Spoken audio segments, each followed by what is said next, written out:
رحم اللہ من قرأ الفاتحہ۔ بسم اللہ الرحمن الرحیم۔ الحمد للہ رب العالمین الرحمن الرحیم مالک یوم الدین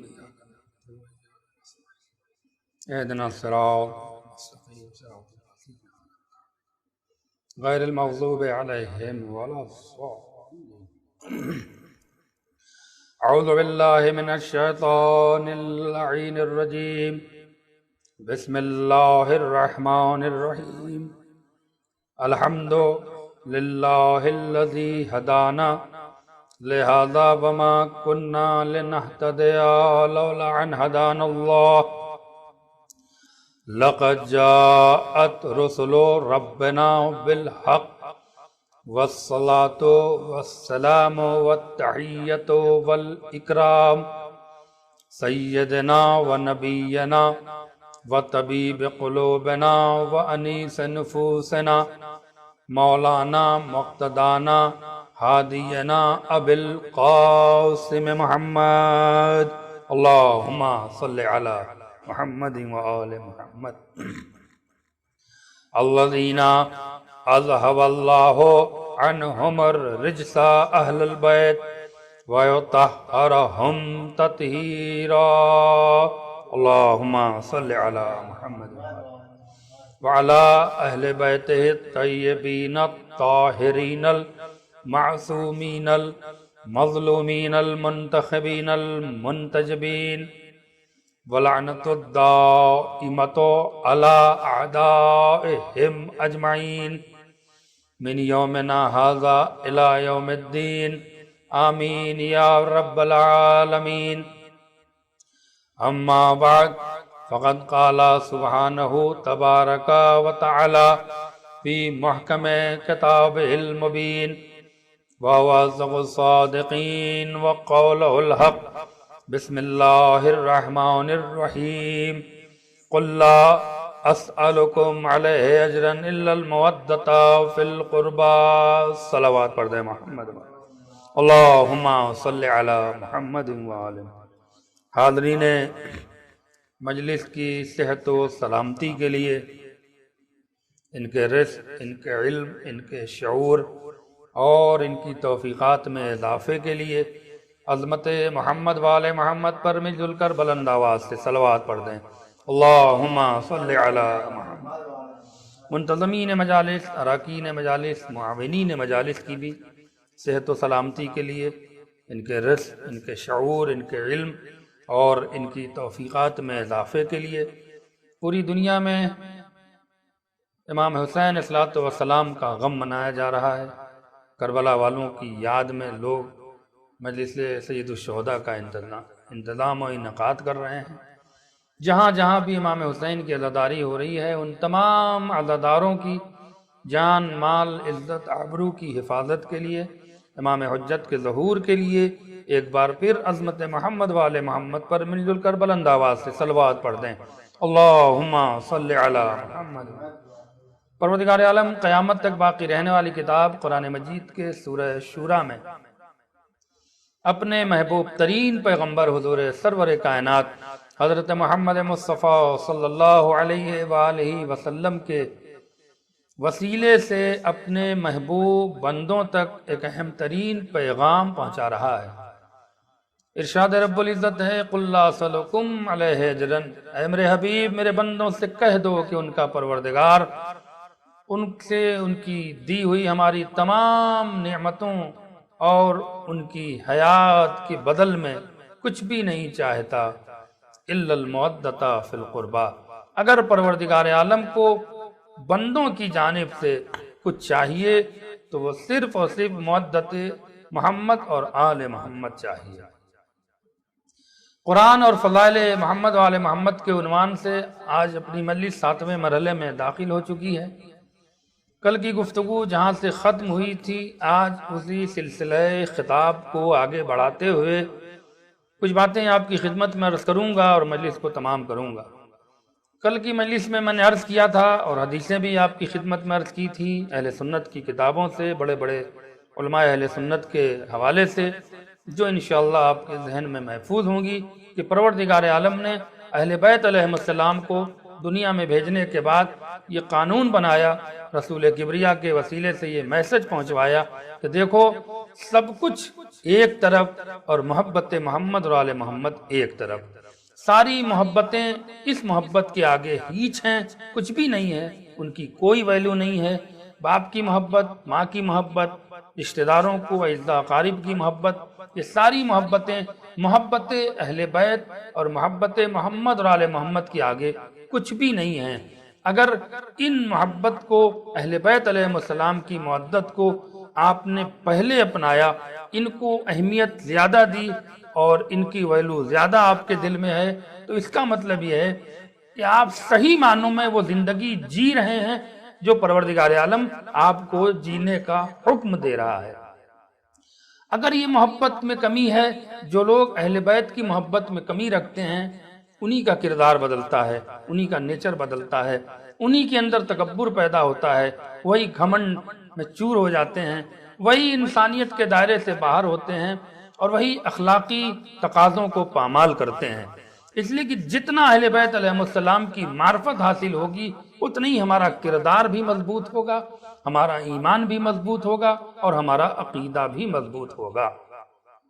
لہذا پہلے اہل بیت علیہ السلام سے ہم معرفت، ان سے بے حد قریب ہوں، اور ان سے بالکل قریب ہونے کے بعد ان کی کیریکٹر کو، ان کی سیرت کو، ان کے پیغامات کو، ان کے اقوال کو اپنی زندگی کے سانچے میں ڈالیں اور اسے آئینہ بنا کر اپنی زندگی کو اور اپنی تصویر کو سنوارنے کی کوشش کریں، تبھی آپ صحیح معنوں میں دنیا اور آخرت میں کامیاب و کامران ہوں گے۔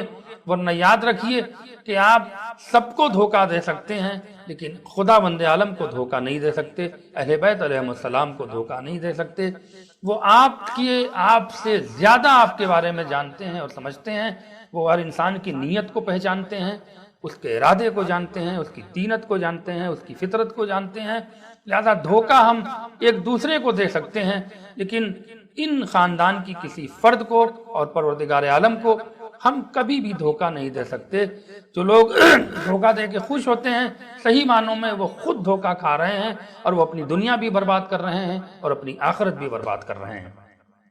لہذا مودت معرفت کی معراج پہ پہنچنے کے بعد انسان اہل بیت سے مودت اختیار کرتا ہے، اور جب مودت ہو جاتی ہے تو وہ دنیا سے بے فکر ہو جاتا ہے، اسے کسی حاکم کا ڈر نہیں لگتا، کسی بڑے بڑے رئیس کا ڈر نہیں لگتا، کسی دشمن اہل بیت سے ڈر نہیں لگتا۔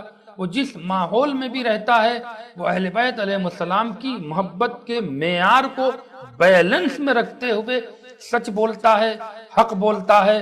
جو انسان سچ اور حق کا ساتھ دیتا ہے وہی اصل معنی میں اہل بیت علیہ السلام کی محبت کا دعوے دار ہے۔ ورنہ ہم زبان سے کہہ کے کہ ہم بڑے عاشق ہیں، بڑے چاہنے والے ہیں، یہ کہہ دینا آسان ہے، لیکن اس کو پریکٹیکلی طور پہ اس کو اپنے کردار میں ڈھالنا یہ ایک بہت بڑا مسئلہ ہے۔ لہذا جتنا بھی اہل بیت علیہ السلام سے آپ اپنے کو قریب کریے گا، اتنی ہی آپ اپنی زندگی کو سنوارتے چلے جائیے گا۔ یہ ائمہ معصومین نے بھی فرمایا، نبی کریم نے بھی فرمایا، اور خود خداوند عالم قرآن مجید میں آپ کو اس بات کی طرف متوجہ کر رہا ہے۔ آپ کو ایک واقعہ سناتا ہوں، کیونکہ وقت نہیں رہا کہ میں بہت تفصیل میں جا سکوں، لیکن نماز، روزہ، عبادات، آپ سوچئے انسان کی زندگی جہاں پروردگار کہہ رہا ہے کہ وَمَا خَلَقْتُ الْجِنَّ وَالْإِنسَ إِلَّا لِيَعْبُدُونَ، ہم نے تمام جنات اور انسان کو صرف عبادت کے لیے پیدا کیا ہے۔ تو عبادت کا مراد یہ نہیں ہے کسی مجلس آپ ماتم کر لیں اور وہ معاذ اللہ نماز پڑھ لیں، روزہ رکھ لیں، اور ہم عبادت کر رہے ہیں اور مجلس اہل بیت سے آپ کا کوئی رابطہ نہیں ہے، ماتم سے آپ کی کوئی دلچسپی نہیں ہے، عزائے سید الشہداء سے آپ کو کوئی انٹرسٹ نہیں ہے، تو اس کا مطلب یہ ہے کہ کہیں نہ کہیں آپ اپنے آپ کو دھوکہ دے رہے ہیں، یا آپ سی مجلسیں کر رہے ہیں، آپ جو ہیں وہ صرف ماتم میں ذکر اہل بیت کی اس عبادت میں مصروف ہیں، لیکن اصل جو نماز ہے، جو اور دیگر احکامات ہیں، اس سے غافل ہیں، اس سے بے خبر ہیں۔ ان صورت میں بھی آپ کہیں نہ کہیں اپنے آپ کو دھوکہ دے رہے ہیں۔ لہذا ان چیزوں کو ہمیں سمجھنا ہوگا، اس کی معرفت حاصل کرنی ہوگی، اور اپنی زندگی کو ایک بیلنس میں رکھنے کے بعد گزارنا ہوگا، تاکہ ہم اہل بیت علیہ السلام کی محبت کا صحیح معنوں میں اس کا مفہوم سمجھ سکیں اور اس کے ذریعے اپنی زندگی کو کامیاب و کامران بنا سکیں۔ ایک صلوات پڑھ دیں محمد و آل محمد پر، اللہم صلی علی محمد و آل۔ لہذا ایک حدیث سن لیں جو لوگ نماز پڑھ کے بہت اتراتے ہیں اور ادائے اہل بیت کو بہت ہلکا سمجھتے ہیں ان کے لیے بھی حدیث ہے، اور جو لوگ ذکر اہل بیت کر کے بہت اتراتے ہیں اور نماز اور دیگر عبادات کو بہت ہلکے میں لیتے ہیں ان کے لیے بھی حدیث ہے۔ نبی کریم یہ حدیث ابن حجر مکی نے اپنی مشہور کتاب، اہل سنت کے بہت بڑے عالم دین تھے ابن حجر مکی، اپنی کتاب صواعق محرقہ میں انہوں نے اس حدیث کو نقل کیا ہے، اور ہمارے اور آپ کے چھٹے امام امام جعفر صادق علیہ السلام نے بھی اصول کافی میں اس حدیث کو نقل فرمایا ہے، جو بڑی معتبر حدیث ہے، الگ الگ لفظوں میں ہے، میں سمیٹ کر بیان کر رہا ہوں۔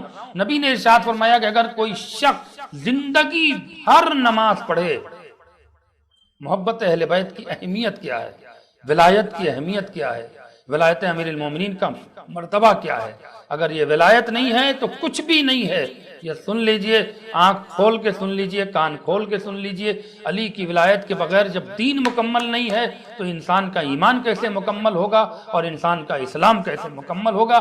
اس کے پیش نظر حدیث آ رہی ہے کہ اگر کوئی شخص پوری زندگی نماز پڑھے، پوری زندگی روزہ رکھے، پوری زندگی حج پیدل کرنے جائے، صفا اور مروہ کے درمیان سعی کرتے ہوئے مر کے شہید ہو جائے، کوہ احد اتنے یعنی احد کے پہاڑ اتنا سونا راہ خدا میں خرچ کرے، لیکن اگر اس کے دل میں علی کی ولایت نہیں، اہل بیت کی محبت نہیں ہے تو وہ ساری نمازیں بیکار، وہ سارے روزے بیکار، وہ سارے حج بیکار، وہ ساری نیکیاں بیکار، وہ سارے عمل خیر بیکار۔ مجھے جملہ کہنے دیجئے کہ جب نماز ہی علی کی اور اہل بیت کی محبت کے بغیر مکمل نہیں ہے تو مسلمان اہل بیت کی محبت کے بغیر مکمل کیسے ہوگا؟ ایک صلوات پڑھ دیں محمد و آل محمد پر، اللہم صلی علی محمد و آل محمد۔ لہذا اب اسی معرفت کے پیش نظر نماز بعد میں، عشق اہل بیت پہلے، روزہ بعد میں، عشق آل محمد پہلے، حج بعد میں، ولایت علی ابن ابی طالب پر ایمان اور یقین پہلے، یہ پہلے حاصل ہو، اس لیے کہ عقیدہ صحیح ہونا چاہیے۔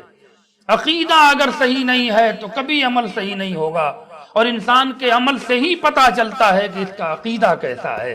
لہذا پہلے عقیدہ سنوارو، عقیدہ جب سمر جائے گا تو ایمان خود بخود سمرتا چلا جائے گا، کردار خود بخود سمرتا چلا جائے گا۔ ایک صلوات پڑھ دیں محمد و آل محمد پر، اللہم صلی علی محمد و آل محمد۔ ایک واقعہ سناتا ہوں، معدت یعنی معرفت کی معراج۔ اہل بیت علیہ السلام کو جن معنوں میں پروردگار ہم میں پہچانوانا چاہتا ہے ان معنی میں ہم پہچانیں، اس کے بعد اپنی زندگی کو چینج کریں، تبدیل کریں، پھر دیکھیں آپ کتنے فائدے میں رہتے ہیں۔ امیر شام معاویہ کے زمانے میں ایک بہت بوڑھا شخص تھا، اللہ اکبر، اور اس کی عمر کم و بیش علماء نے لکھی ہے کہ 125 سال سے اوپر کی عمر تھی، بہت ضعیف تھا۔ کسی نے امیر شام سے کہا، کسی چاپلوس نے اس کے، کہ سرکار بصرہ میں ایک شخص ہے جو بہت زیادہ عمر کا ہے، ضعیف ہے، بوڑھا ہے، مگر وہ صرف اور صرف اہل بیت علیہ السلام اور حضرت علی علیہ السلام کے قصیدے پڑھتا رہتا ہے۔ اچھا، بغض علی میں عالم یہ ہے کہ مت پوچھئے، امیر کہنے کو تو ہو گئے، بن گئے، لیکن انہیں کیا پتا تھا کہ وہ یہاں کے بھی غریب ہیں اور وہاں کے بھی غریب ہیں۔ جس کے دل میں عشق علی کی دولت نہیں ہے وہ اپنے آپ کو امیر کیسے کہلواتا ہے، یہ میری سمجھ میں نہیں آتا ہے۔ ایک صلوات پڑھ دیں محمد و آل محمد پر۔ تو عزیزان گرامی، میری گفتگو توجہ چاہ رہا ہوں، معاویہ نے، امیر شام نے کہا کہ اسے گرفتار کر کے میرے دربار میں لایا جائے، اتنا زیادہ عمر کا ہے تو اسے بہت کچھ معلوم ہوگا۔ معدت معرفت کی معراج دیکھیے کسے کہتے ہیں۔ میں نے کیا کہا، عشق اہل بیت نہ ماحول کو دیکھ کے اپنے کو بدلتی ہے، نہ مزاج دیکھ کے، نہ خاندان دیکھ کے، نہ رشتہ داری دیکھ کے، نہ کسی کا چہرہ دیکھ کے۔ عشق اپنا ارادہ نہیں بدلتا، عشق اپنا ارادہ چاہے جس ماحول میں ہو ایک رکھتا ہے۔ اپنوں میں ہوگا تب بھی عشق سچا ہوگا، غیروں میں ہوگا تب بھی عشق سچ بولے گا۔ آپ دیکھیے، اسے بصرہ سے گرفتار کر کے شام میں امیر شام کے دربار میں پیش کیا گیا۔ ہزاروں کا ہجوم ہے اور امیر شام اس ضعیف کو سامنے لایا جاتا ہے۔ اچھا یہی ہے؟ کہاں یہی ہے؟ کمال دیکھیے، یاد رکھیے عشق علی کے بغیر انسان نہ تو دنیا پا سکتا ہے نہ آخرت پا سکتا ہے۔ اس واقعے میں بڑی عبرت ہے جو سن لیں۔ اس کے بعد امام حسن مجتبیٰ کا ذکر ہوگا، چونکہ شہزاد قاسم کی آج شہادت، ان کے مصائب پڑھے جاتے ہیں، شہید تو سب عاشور کے دن ہوئے ہیں، لیکن 7 محرم ان سے منسوب ہے، لہذا ان کے مصائب پڑھنے کے لیے امام حسن مجتبیٰ علیہ السلام کا بھی تھوڑا سا ذکر کرنا پڑے گا، لیکن یہاں پر توجہ کا طالب ہے کہ اچھا تو ہی ہے، سنا ہے کہ بڑا علی کا قصیدہ پڑھتا ہے۔ کہاں قصیدہ جس کا زمانہ پڑھتا ہے اس کا میں پڑھتا ہوں، تو مجھ سے کیا پوچھتا ہے کہ میں علی کا قصیدہ پڑھتا ہوں؟ علی کا قصیدہ تو سورج پڑھتا ہے، چاند پڑھتا ہے، ستارے پڑھتے ہیں، قرآن پڑھتا ہے، ملک پڑھتے ہیں، فرشتے پڑھتے ہیں، ہوا پڑھتی ہے، سبا پڑھتی ہے، جمادات پڑھتے ہیں، نباتات پڑھتے ہیں، تو مجھ سے پوچھ رہا ہے؟ کیا تجھے نہیں معلوم کہ علی کا مقام کیا ہے؟ چہرے پہ پھٹکار اور عجیب شکل کی صورت بنائی اس دشمن علی نے کہ اچھا خاموش ہو جاؤ، خاموش ہو جاؤ۔ ولی کے قصیدے پڑھنے لگا۔ اچھا خاموش ہوئے کہ اچھا یہ بتاؤ تمہاری تو بہت عمر ہے، کیا تم نے تو ہمارے جد امیہ کو بھی دیکھا ہوگا؟ کہاں دیکھا ہے، بالکل دیکھا ہے، جانتا ہوں۔ کہ اچھا یہ بتاؤ کہ تم نے امیہ کو کیسا پایا؟ میرے جد تھے، قسم خدا کی، عشق علی معدت اسے کہتے ہیں کہ دشمن کے ماحول میں تنہا ہے لیکن سچ بول رہا ہے، یہ کہتے ہیں عشق علی کا تقاضا، عشق اہل بیت کا تقاضا یہی ہے۔ ایک بار کہا اچھا سچائی سننا چاہتا ہے اپنے جد کی؟ کہاں؟ کیا دنیا کے ذلیل ترین انسان کا نام امیہ تھا؟ وہ کھڑبڑا گیا، کیا کہہ رہے ہو تم؟ کیا ایک نمبر کا مکار، جھوٹا، عیار، فریبی انسان تھا تیرا جد، تیرا امیہ۔ تاریخ کہتی ہے کہ وہ غصے میں بہت اس کے چہرہ لال ہوا، کہا خاموش ہو جا، تو میرے جد کی برائی کر رہا ہے میرے دربار میں آنے کے بعد۔ کہا برائی نہیں، تو نے کہا کہ تم کیا جانتے ہو، میں سچائی بیان کر رہا ہوں۔ سچائی برائی نہیں ہوتی ہے، حقیقت بیان کرنا یہ برائی نہیں ہوتی ہے۔ تو نے کہا کہ میرے جد کے بارے میں کیا جانتا ہے وہ بتا دے، جو ان کی چیز ان کے اندر موجود تھی وہ میں نے تجھے بتا دی۔ کہا خاموش ہو جا۔ کہا اچھا یہ بتا کہ تو علی کے جد ہاشم کو بھی جانتا ہوگا؟ کہاں جانتا ہوں، بعض علماء نے لکھا ہے کہ اس کی 150 سال سے بھی عمر زیادہ تھی۔ بہرکیف ان کے بارے میں کہ دنیا کا سب سے شریف انسان تھے اپنے زمانے میں جناب ہاشم، سچ بولنے والا، سخی تھا، بہادر تھا، دلیر تھا، ہمدرد تھا، دوسروں کی مدد کرتا تھا، دوسروں کے ساتھ رہتا تھا۔ ان کے جیسا نیک انسان میں نے دنیا میں نہیں دیکھا۔ ظاہر سی بات ہے چہرہ اور اتر گیا۔ کہ خاموش ہو جا، میرے دربار میں علی اور علی کے جد کا قصیدہ پڑھنے کے لیے ہم نے تجھے نہیں بلایا ہے۔ تو ضعیف نے پوچھا کہ پھر بلایا کیوں ہے؟ بلایا کیوں ہے؟ کہ اسے دربار سے جتنی جلدی ہو باہر کیا جائے۔ ہاں لیکن وہ ضعیف کھڑا ہو گیا کہ اور کچھ پوچھنا ہے تو پوچھ لے۔ کہ یہ بتا، اللہ اکبر، اب میرے دربار میں آیا ہے تو میں چاہتا ہوں کہ تجھے کچھ انعام سے نوازوں۔ میں بہت مختصر اس واقعے کو کر رہا ہوں، وقت میرا ختم ہو رہا ہے، بڑی تیزی سے مجھے مصائب کی منزل سے قریب ہونا ہے۔ میں چاہ رہا ہوں کہ تجھے کچھ نوازوں۔ اللہ اکبر۔ کہا اچھا کیا مانگ لے، جو کچھ مانگنا ہو میرے دربار میں مانگ لے۔ کہیں بتا کہ دنیا مانگوں کہ آخرت مانگوں؟ دیکھیے یہ ہے معدت کی معراج۔ امیر ترین انسان تھا، بڑی دولت تھی اس کے پاس، یہ اور بات ہے کہ دوسروں کی لوٹی ہوئی دولت تھی، لیکن تھا دولت مند معاویہ، یہ تو سچ ہے، اس میں کوئی انکار نہیں۔ حاکم تھا، بہرحال خلیفہ تھا، بہت سارے مال اس کے پاس موجود تھے، بڑی دولت تھی۔ کہ یہ بتا کہ دنیا دے گا کہ آخرت؟ اس نے کہا جو کچھ مانگنا ہو مانگ لے، میں دینے کو تیار ہوں۔ کہ آخرت میں میری نجات کی ضمانت لے لے۔ وہ کھڑا ہو گیا اپنی جگہ سے، کہا کیا پوچھ رہا ہے تو، کیا مانگ رہا ہے؟ میں آخرت میں تیرے نجات کی ضمانت کیسے لے لوں؟ کہا کیوں، تو آخرت دے رہا ہے نا، لہذا نجات کی ضمانت لے لے۔ کہا نہیں، میں تیری نجات کی ضمانت نہیں لے سکتا۔ پلٹ کے اس نے کہا ارے تو کس منہ سے ضمانت آخرت کی لے گا؟ اس لیے کہ جسے خود اپنی آخرت کا پتہ نہ ہو وہ کسی دوسرے کی ضمانت کیسے لے سکتا ہے؟ یہ صلوات پڑھ دیں محمد و آل محمد پر، صلی علی محمد و آل محمد۔ ایک اور صلوات پڑھ دیں محمد و آل محمد پر، اللہم صلی علی محمد۔ کہ نہیں دنیا مانگ لے، دنیا جتنا مانگے گا میں تیرے قدموں میں ڈھیر کر دوں گا۔ آخری فقرہ ہے اور مجھے آگے بڑھ جانا ہے، توجہ کا طالب ہوں۔ کہ دنیا مانگ لے، کہ اچھا دنیا دینا چاہتا ہے، کہاں؟ کہ دیکھ دنیا میں آنے کے بعد انسان کے سب سے حسین لمحات اس کی جوانی کے ہوتے ہیں، جہاں اس کو حسین لمحات اس کی جوانی کے۔ میں تو اتنے سال کا بوڑھا ہو گیا، اگر مجھے تجھ دنیا دینا چاہتا ہے تو میرے وہ جوانی کے حسین لمحات لوٹا دے۔ کمال کا جملہ ہے، اور بس گفتگو آگے بڑھ رہی ہے، توجہ کا طالب ہوں۔ وہ جوانی کے حسین لمحات مجھے لوٹا دے۔ خاموش ہو گیا کہ یہ تم نے کیا مانگا، یہ میرے اختیار میں نہیں ہے، تمہاری گزری ہوئی عمر ہم تمہیں کیسے واپس کر دیں؟ کہ یہ تو دنیا تھی نا، میری دنیا ہی میں عمر گزری ہے، آخرت میں نہیں گزری، تو جو دنیا میں نے اپنی جوانی کے لمحات گزارے وہی لمحات وہی عمر مجھے واپس کر دے، تب جانوں کہ دنیا تیرے اختیار میں ہے۔ کہ یہ ممکن نہیں ہے۔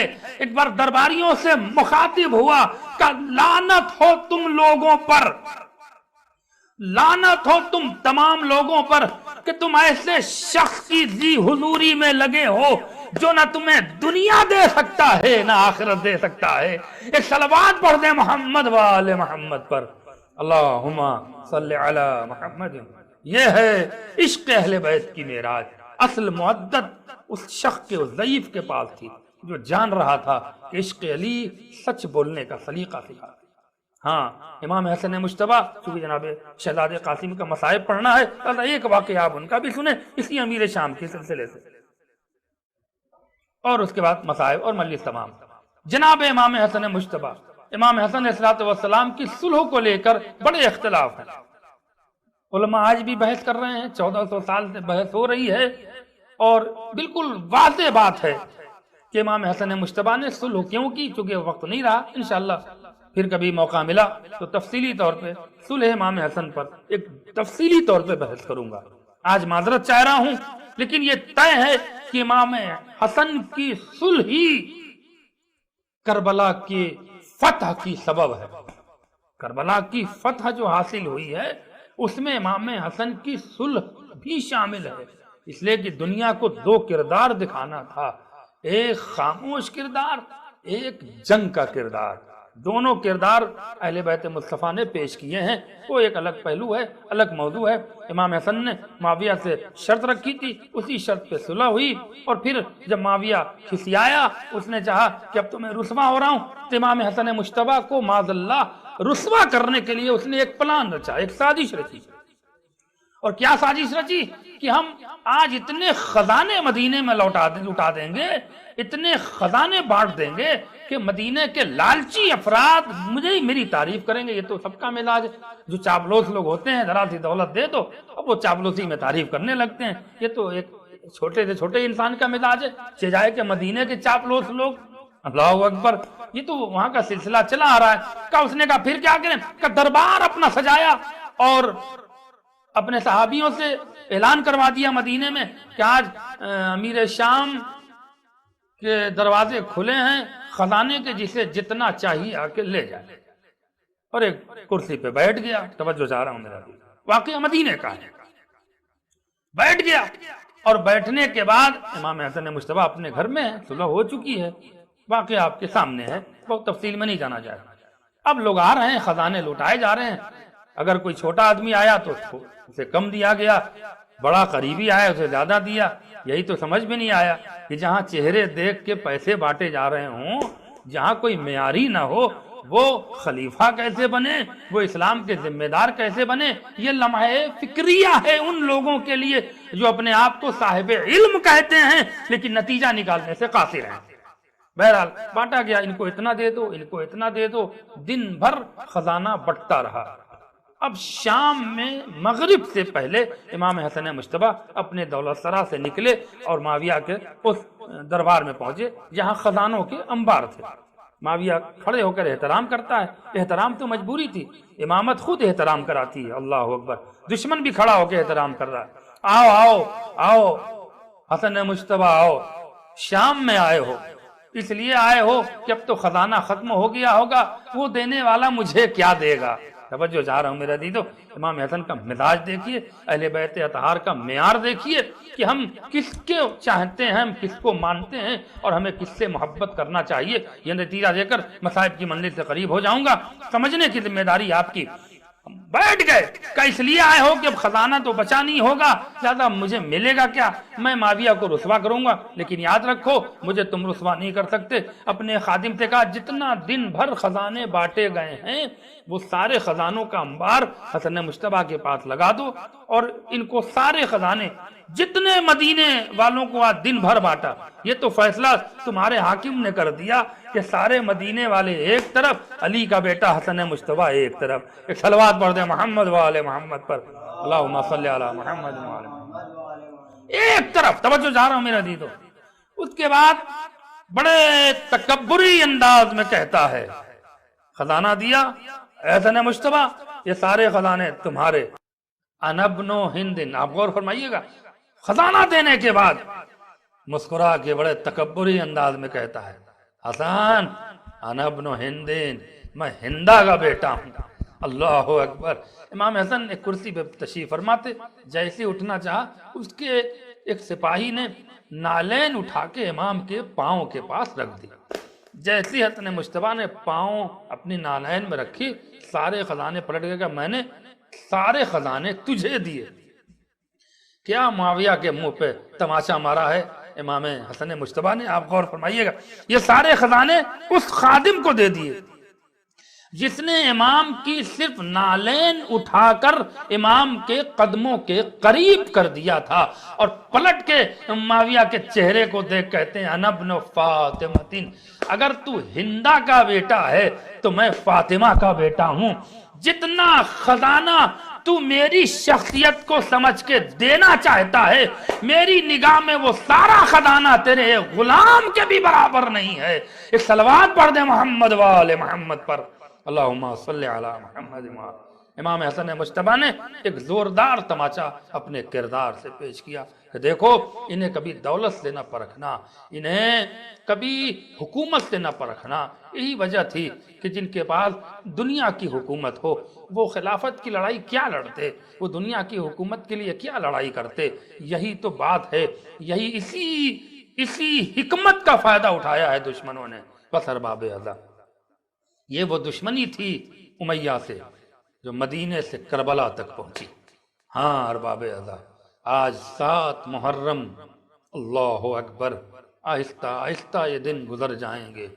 آج اس کو رونے آئے ہیں جو کربلا میں امام حسن کی نشانی بن کے پہنچا تھا۔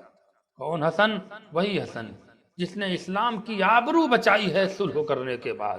ہاں امام حسن تو اسی معاویہ نے آپ کو مدینے میں زہر دغا سے شہید کروایا، لیکن ہاں ارباب اعلیٰ، تاریخ کہتی ہے کہ امام حسن مجتبیٰ نے جناب قاسم کو کربلا کے لیے پالا تھا، اور جناب قاسم جب کربلا میں آئے، ہاں تو شب عاشور ہے، ماں سجدے میں ہے، بیٹا ماں کے قدموں کے قریب بیٹھا ہے۔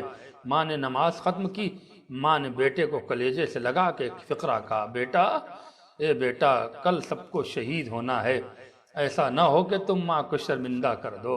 اے میرے لال، جاؤ اپنے چچا سے پوچھ کے آؤ کہ شہداء کی فہرست میں تمہارا بھی نام ہے کہ نہیں ہے، اس لیے کہ مجھے رات بھر نیند نہیں آئے گی، میرے دل کو تسلی نہیں ملے گی جب تک تمہارا نام مجھے معلوم نہ ہو کہ شہداء میں تمہارا بھی نام ہے۔ تاریخ کہتی ہے کہ امام حسین اپنے خیمے میں سجدے میں تھے کہ یہ لگا کہ کوئی بچہ ابا کا دامن پکڑ کے کھڑا ہے۔ بس ارباب اعلیٰ، دامن وقت میں بہت گنجائش نہیں رہ گئی کہ میں تفصیلی مسائل پڑھ سکوں، لیکن بس چند فقرے مقتل کی روایت سن لیں، مجلس تمام ہے۔ خدا آپ کو کوئی غم نہ دے سوائے غم کربلا کے۔ ہاں میری ماں اور بہنوں، اے حسین کے عزادارو، اے شہزادی کی کنیزو، اس کو رونے آئی ہو جس کے جسم کے ٹکڑے ٹکڑے ہو گئے تھے۔ ہم آج اس کا ماتم کرنے آئے ہیں، اس شہید کو رونے آئے ہیں جس کے لیے امام زمانہ فرماتے ہیں کہ سلام ہو اس شہید پر کہ جس کی داہنی طرف کی پسلیاں بائیں طرف سے نکل گئیں، ارے بائیں طرف کی پسلیاں داہنی طرف سے نکل گئیں۔ اللہ اللہ، کربلا میں اس نونہال بچے پہ کتنا ظلم ہوا، جزاکم اللہ خیر الجزا۔ آپ کی آوازیں بلند ہو گئیں، خدا آپ کے اس گریوں کو قبول فرمائے، خدا آپ کو سلامت رکھے۔ بس ارباب عزا فقرہ سنیں، ایک بچہ آبا کے دامن کو پکڑ کے کھڑا ہے۔ امام نے نماز مکمل کی، پیچھے مڑ کے دیکھا، بیٹا قاسم تم کہاں، کیوں یہاں؟ کہا چچا جان اماں نے کہا ہے جاؤ چچا جان سے پوچھ لو کہ میرا نام بھی کربلا کے شہیدوں میں ہے کہ نہیں ہے۔ امام نے کلیجے سے لگایا، سینے سے لگایا، اور لگانے کے بعد پیشانی کا بوسہ دے کر ایک فقرہ کہتے ہیں، قاسم قاسم تم میرے بھائی کی نشانی ہو میرے لال، تم میرے بھائی کی نشانی ہو میرے لال، تمہارے جسم سے میرے بھائی حسن کی خوشبو آتی ہے، میں کیسے کہہ دوں کہ تم بھی شہید ہوگے، لیکن اے چچا جان آپ کو بتانا ہوگا، میری ماں نے قسم دے کر مجھے بھیجا ہے، کہے بیٹا تم تو 13 سال کے جوان قریب ہو، اے میرے لال تم تو 13 سال کے نونہال ہو، تم اپنا نام، تم تو بڑے ہو گئے ہو، تم اپنا نام پوچھتے ہو، کربلا کے شہیدوں میں تو 6 مہینے علی اصغر کا بھی نام ہے۔ بس یہ سننا تھا کہ ایک بار قاسم نے انگڑائی لی، کہا چچا جان کیا یہ ظالم خیمے کے اندر تک آ جائیں گے؟ کیا یہ ظالم میرے بھائی ننھے علی اصغر کو بھی شہید کر دیں گے؟ ایک بار حسین نے کلیجے سے لگایا، اے میرے لال تمہاری شہادت کے بعد، ارے عباس کی شہادت کے بعد میرے ہاتھوں پہ میرا بچہ شہید ہوگا۔ اے قاسم جاؤ تمہارا بھی شہداء میں نام ہے۔ قاسم آئے بڑے ولولے کے ساتھ، ماں سے لپٹ کے اپنی تسلی و تشفی حاصل کی، لیکن اب تاریخ کہتی ہے کہ صبح عاشور نمودار ہوئی، خیمے میں فضا نے آواز بلند کی کہ ہم شکل پیغمبر علی اکبر مارا گیا۔ ایک بار ماں نے جناب قاسم کو قریب بلایا، اے میرے لال تم بھی جاؤ، ارے یہ ماں کہیں شرمندہ نہ ہو جائے، جاؤ میرے لال تم بھی اپنے چچا پہ شہید ہو جاؤ۔ جناب قاسم آئے، چچا سے اجازت ملی۔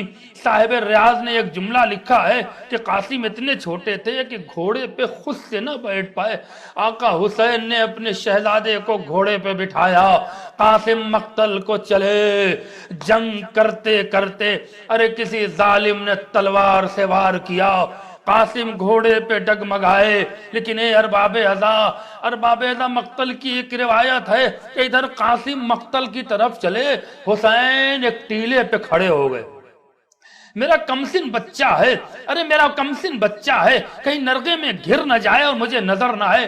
ادھر حسین ٹیلے پر، زینب خیمے کے دروازے پہ، ماں مسلح پہ، نظروں کا تار بنا، حسین کی نگاہ قاسم پر، زینب کی نگاہ حسین پر، اور ماں کی نگاہ بی بی زینب پر۔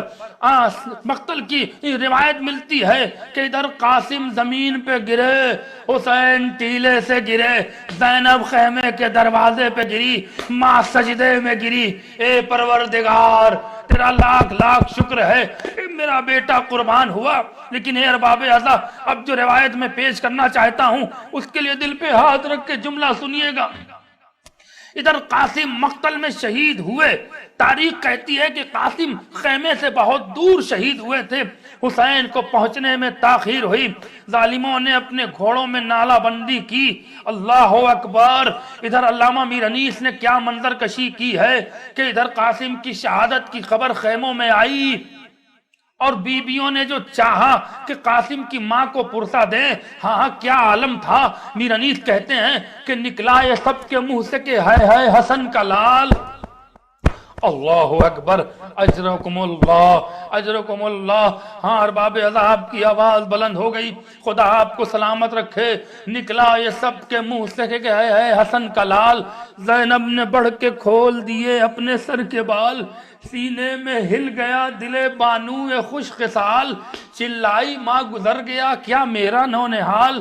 عابد کا تپ میں بخار میں، عابد کا تپ میں گرم بدن سرد ہو گیا۔ ارے قاسم کے چھوٹے بھائی کا منہ زرد ہو گیا۔ ادھر حسین چلے، ارے آواز دیتے ظالموں بچوں پہ رحم کھاؤ، ارے میرے کمسن بچے پہ رحم کھاؤ، لیکن ظالموں نے رحم نہیں کھایا۔ ادھر کے گھوڑے ادھر، قاسم کے جسم کے ٹکڑے فضا میں اڑنے لگے۔ ہاں تاریخ کہتی ہے کہ حسین مقتل کے قریب آئے، کہیں قاسم کا ہاتھ پڑا ہے، کہیں قاسم کی انگلیاں پڑی ہیں، کہیں قاسم کے پاؤں کے ٹکڑے پڑے ہیں، کہیں قاسم کا چہرہ بکھرا پڑا ہے۔ حسین نے ابا بچھائی، ایک ایک مقتل سے ٹکڑوں کو جمع کیا اور ایک گٹھری بنائی، اپنی پشت پہ رکھا، اور خیمے میں آنے کے بعد ماں کو آواز نہ دی بلکہ کہا اماں فضہ ذرا میرے زینب کو میرے قریب بھیجنا، میری زینب کو میرے قریب بھیجنا۔ زینب دوڑی ہوئی آئی، بھیا کیا معاملہ ہے؟ کہے زینب ماں کو نہ بتانا، قاسم کا لاشا لے کر آیا ہوں۔ جملہ سنو گے ہر بابی ایسا قیامت کا فکرہ ہے، قاسم کی لاش لے کر آیا ہوں۔ زینب نے کہا بھیا تمہارے ہاتھ تو خالی ہیں، بھیا تمہارے ہاتھ تو خالی ہیں۔ پشت سے گٹھر اٹھائی، ارے یہ ہے قاسم کے لاشوں کے ٹکڑے۔ خیمے میں لاش آئی، بیبیوں نے ماتم کیا۔ پھر تاریخ کہتی ہے کہ حسین نے قاسم کے ٹکڑوں کو لیا، آئے گنج شہیدہ کے قریب آئے، مقتل میں آئے۔ ایک طرف علی اکبر کا لاشا تھا، دوسری طرف قاسم کے ٹکڑوں کو زمین پہ رکھا، گھٹنوں کو زمین پہ ٹیکا، ایک داہنا ہاتھ علی اکبر کے لاشے پر، بایاں ہاتھ قاسم کے لاشے پر، آسمان کا رخ کیا اور فقرہ کہا واہ غربتا واہ غربتا، اے پروردگار تیرا حسین اب غریب ہو گیا۔ ارے مقتل سے ایک بی بی کی رونے کی آواز آئی، اے میرے لال تیری ماں مقتل میں موجود ہے۔ یہ جملہ نہ کہا، ارے جس کا علی اکبر مارا گیا ہو، جس کا قاسم مارا گیا ہو، وہ غریب نہیں ہوا تو کیا ہوا؟ واہ حسینہ واہ مظلومہ واہ مسیحتا، انا للہ و انا الیہ راجعون، رضن بقضائہ و تسلیم امرہ، انا للہ و انا الیہ راجعون، ماتم حسین۔